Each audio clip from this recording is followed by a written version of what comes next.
Okay, so in an effort to try and help some with your homework and being able to have access to some extra help after class time, I'm going to try and record some lessons using this application Doceri right now.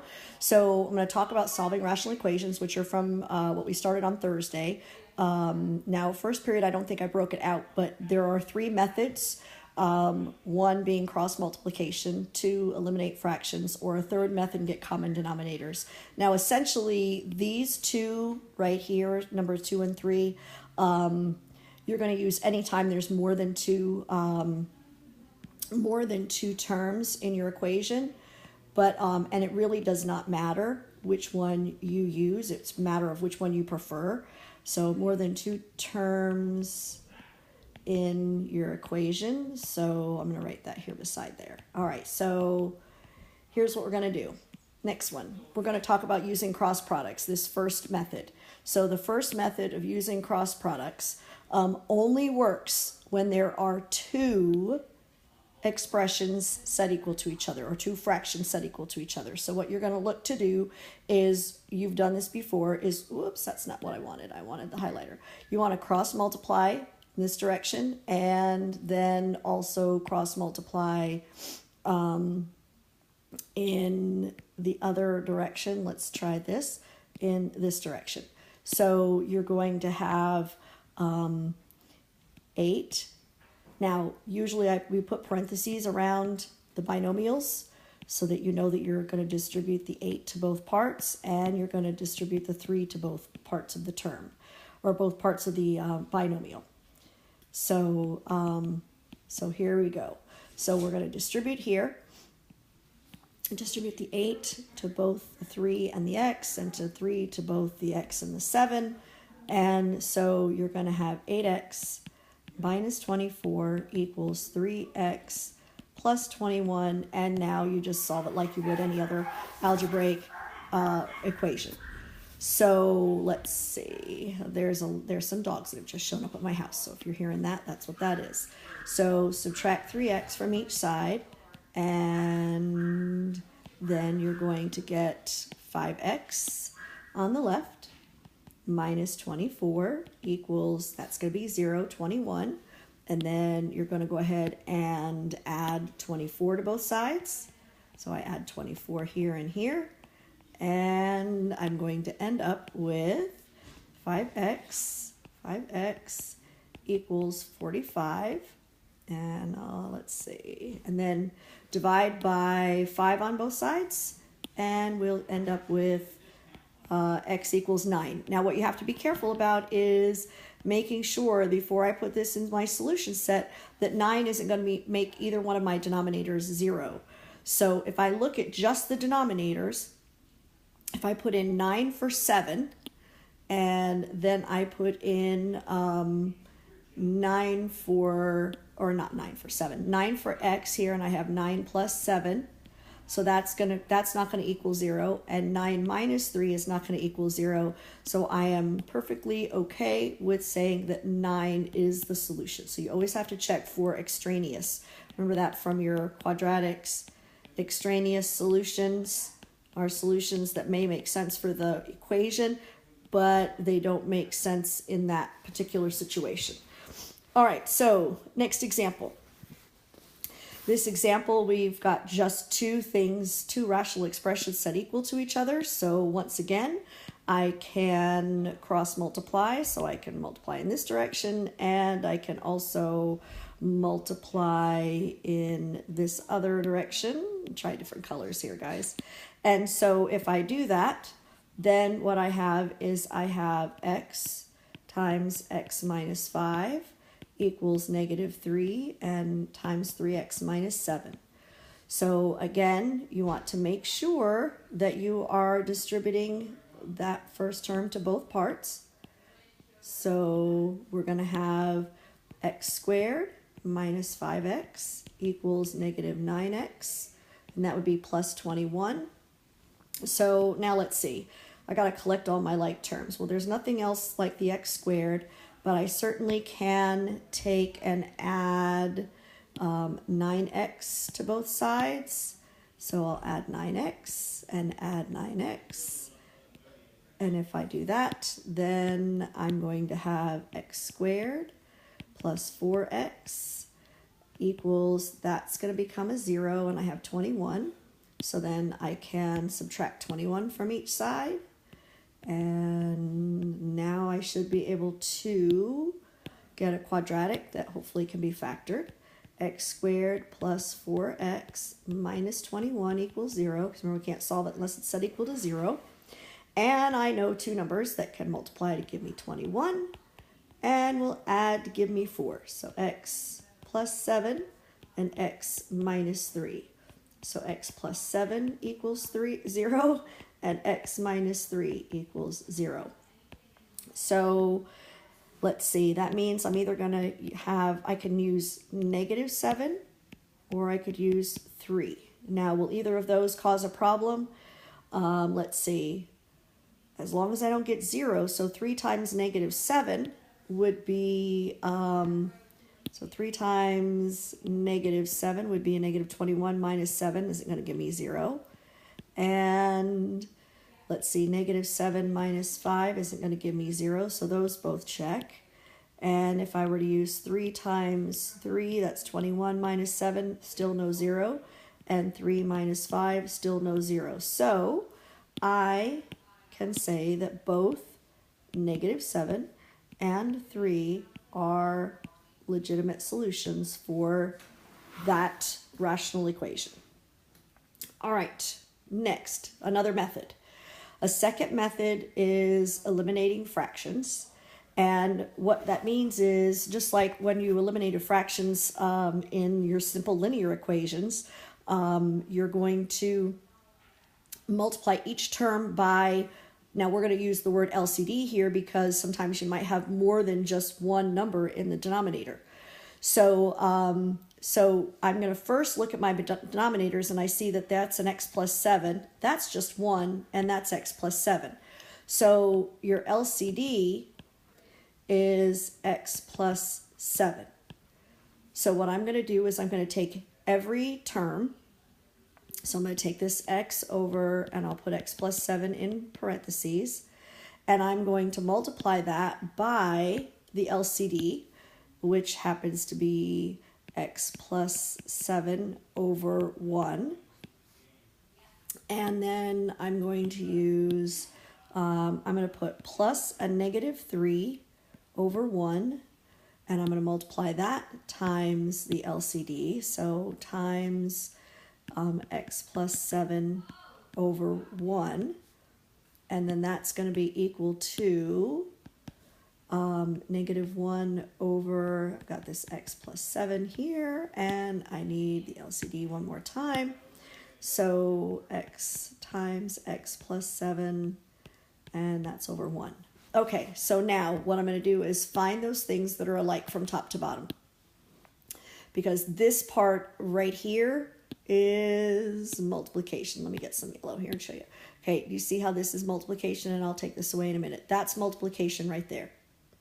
So I'm going to look from top to bottom for things that are, that can divide out to equal 1. So what I notice here is that x plus 7 is 1, and x plus 7 divided by x plus 7 is 1. So I have 1 times x, which is going to give me just x.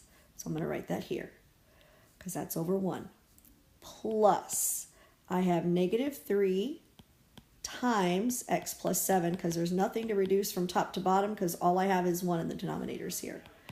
And again, over here, this is all multiplication, so I can reduce from top to bottom. And when I notice that I have, change to red here. So I have x plus 7 divided by x plus 7 is 1. So I have -1 times a positive 1 is going to be a positive 1 over 1. Or -1 times a positive 1 is going to be a -1, and that's over 1 times 1. So I've got that taken care of. Okay, so now if I distribute my -3, and I have x minus 3x minus 21 equals -1. So I'm going to take and I am going to copy this to the next page. And so I'm going to grab this and take copy and go forward to the next page. Let's see, how can I insert a new page in here? Well, maybe I'll have to come back to those other pages. Okay, so here, paste. All right, here we go. So here it is, move it in here. So I'm going to collect my like terms. So I notice that on this side, I have an x and I have a negative 3x. I don't like how that looks. So I have an x and I have a negative 3x. Those are going to combine to give me negative 2x minus 21 equals negative 1. And then I can add 21 to both sides. And I'm going to get negative 2x, that's a 0, equals a positive 20. Divide by negative 2, and I have x equals negative 10. And if I'm remembering the denominators correctly, which I'm not sure I am, so I want to go all the way back here, guys. And let's see, next time I'll pause this. Okay, so I have x plus 7 as the denominator. So let's see. So if the denominators I have are x plus 7, and I think there was a 1 here and there was another x plus 7, well, negative 10 is not going to cause any issue. So negative 10 is perfectly, this is example B for method 2. So this is method 2. This might not have been example B, it was probably example A. So let's fix that. Okay, so method number 2. So this works fine. All right. Okay, so here's example B for method 2. So remember that this method we are using multiplying by the LCD. So in other words, and we're going to eliminate the fractions. So before we can find the LCD, remember that you've got to factor the denominators. Well, this denominator right here, x squared minus 4, will factor to be, maybe I can use a different color, x, that can be x plus 2 and x minus 2. And then this fraction is fine the way it is.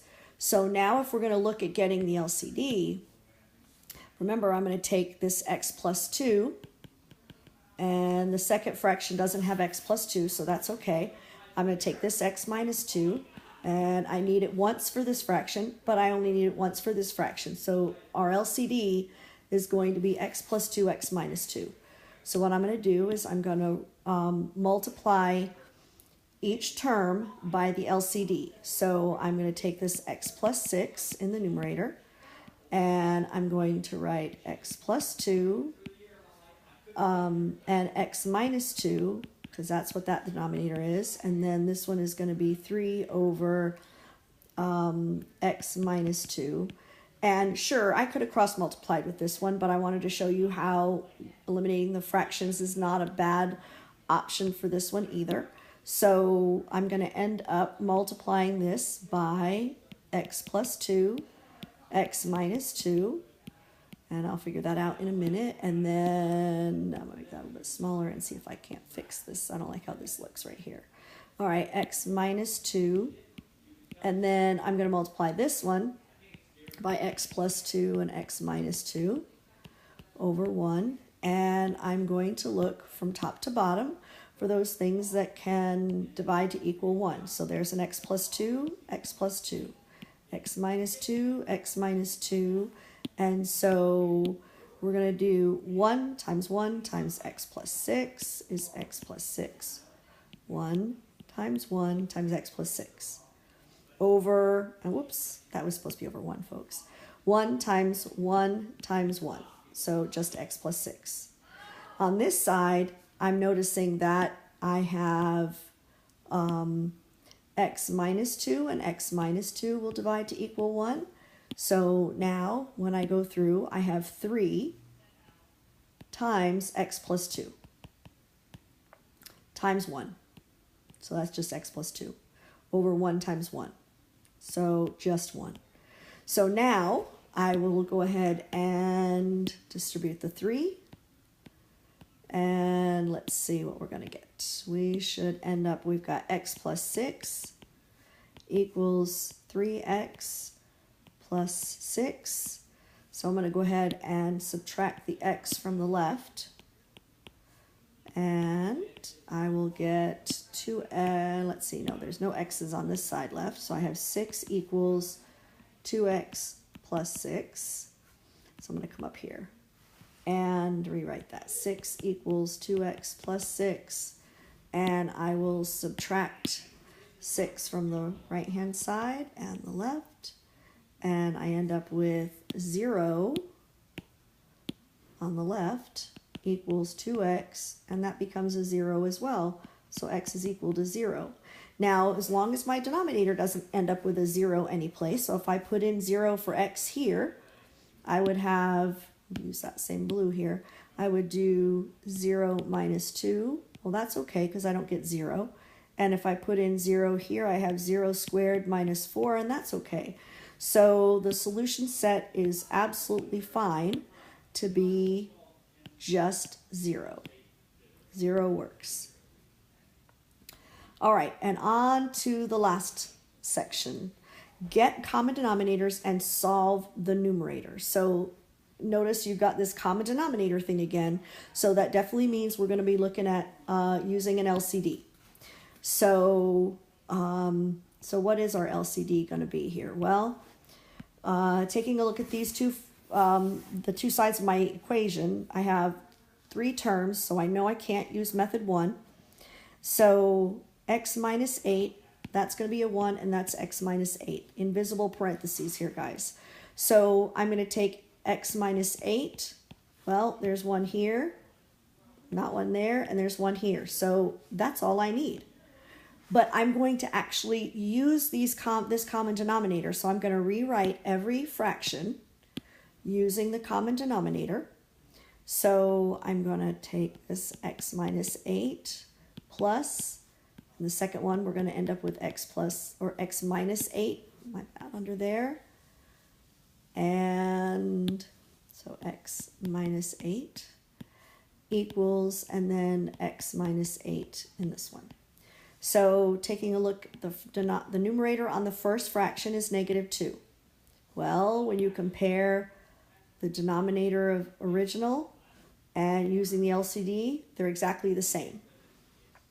So, so what I'm going to do is I don't have to multiply that by anything. This one starts out with an x, and notice that the original denominator is a 1, and now we have the LCD is x minus 8. So I need to multiply by x minus 8.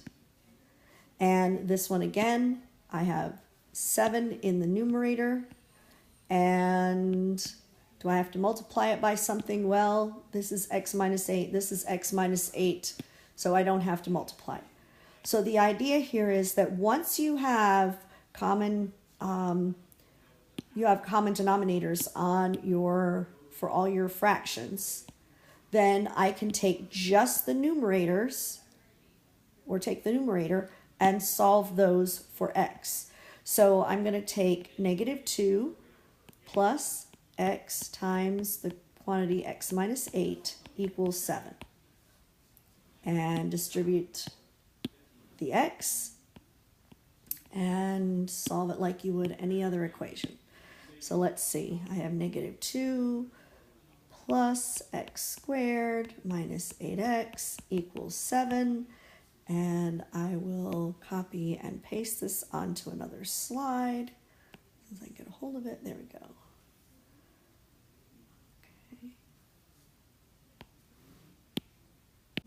Okay, so picking up from here, I copied and pasted that onto another slide. And so let's see, I have just an x squared. Oops, just an x squared. And then this is a minus 8x. I'm going to get it in descending order first. And whoops. And then I will bring the 7 over to the other side, or move the 7. So let's see. -2 equals 7. And then I will go ahead and subtract 7 from each side. And we're going to get x squared minus 8x minus 9 equals 0. So I need two numbers that will multiply to equal -9 and add to equal -8. So let's see, that would be x minus 9 and x plus 1 equals 0. So we're going to have x minus 9 equals 0 or x plus 1 equals 0. So x can either equal 9 or x can equal -1. But I think if I'm remembering correctly, oh, actually, no, the denominators, I think, let's check and see what they were. Okay, so the denominators were x minus 8.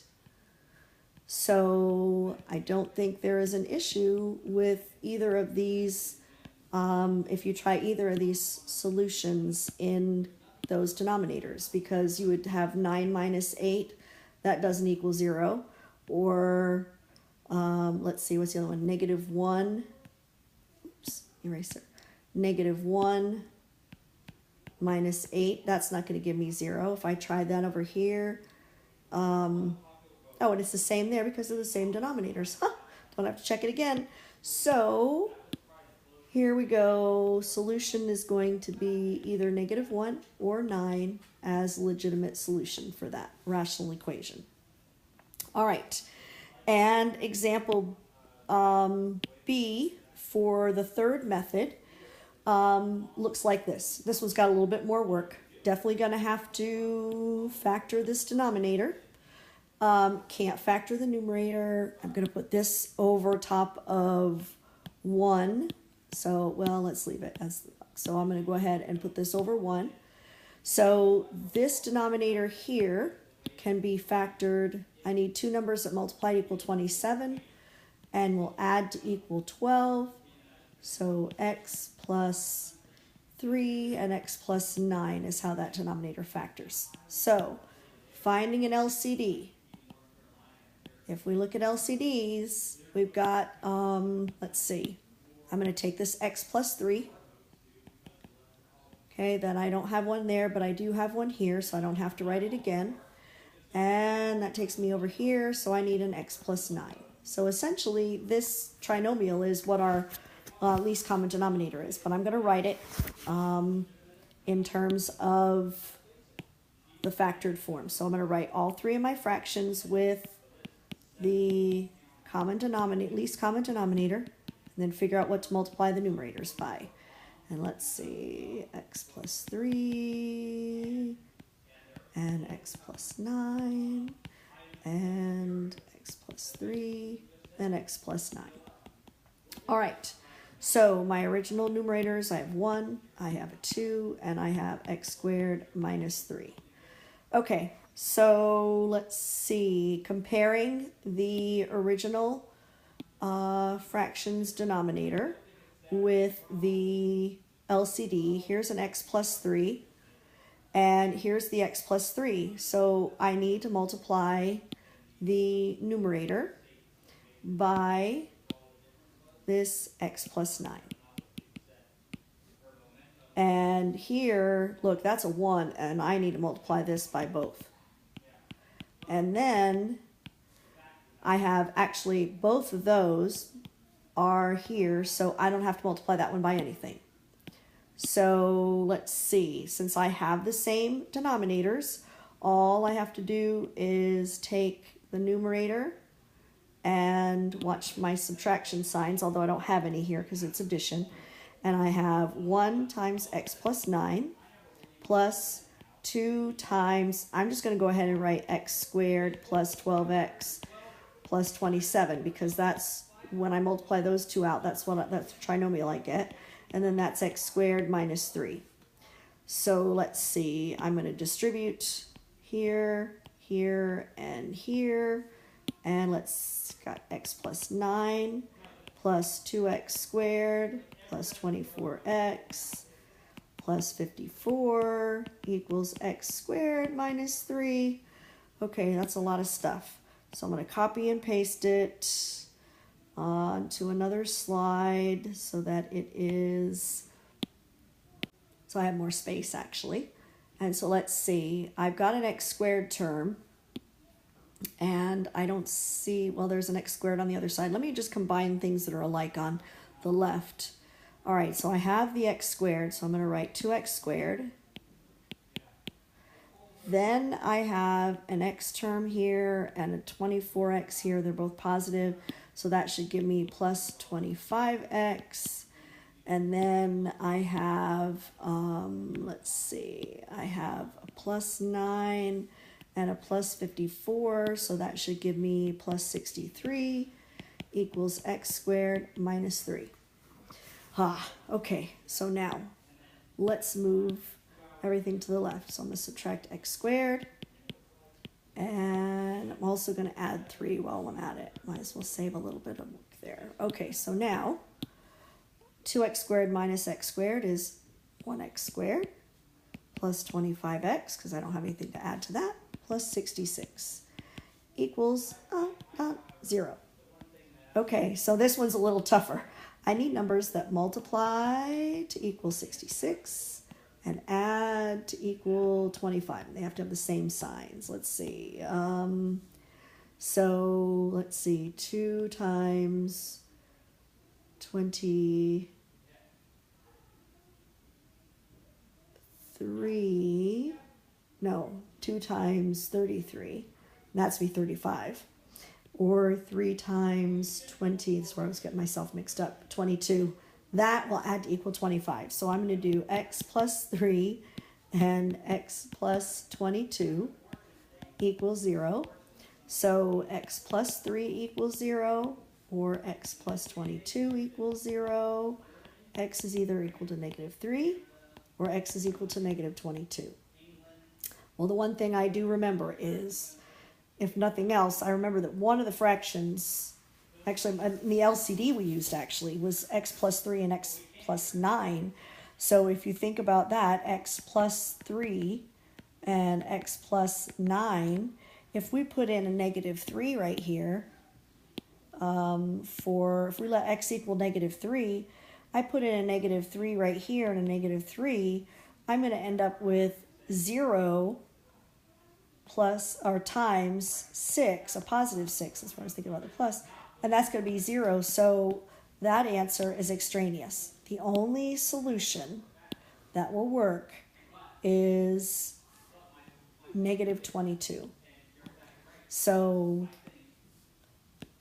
if you need to, go back through and listen to this again. Hope this helps. See you tomorrow in class.